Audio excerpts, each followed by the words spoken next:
मी सरपंच 2018 साली झालो आणि वयाच्या 21व्या वर्षी सरपंच म्हणून माझी निवड झाली आणि सरपंच म्हणून निवड झाल्यानंतर आपण सरपंच झालोय, तर कशासाठी झालोय ह्याची मी जाण ठेवली. ती जाण काय ठेवली, की आपल्याला लोकांनी निवडून दिलंय, तर आपण लोकांची कामं केली पाहिजे. मग लोकांची कामं काय केली पाहिजे? बेसिक कामं असतात. त्याच्यामध्ये गावाचा विकास. तर गावाचा विकासामध्ये गावाचे रोड असतील, गावाच्या ड्रेनेज लाईन असतील, गावाची स्वच्छता असेल आणि आपण विद्यार्थ्यांवरतीही जास्ती भर दिली.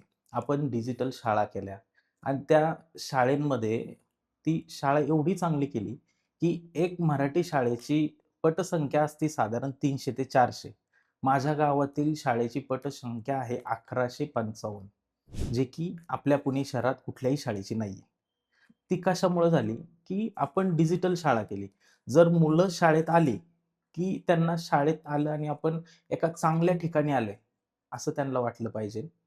म्हणून मुलांवरती आपण शिक्षणाच्या संदर्भातही भर दिला.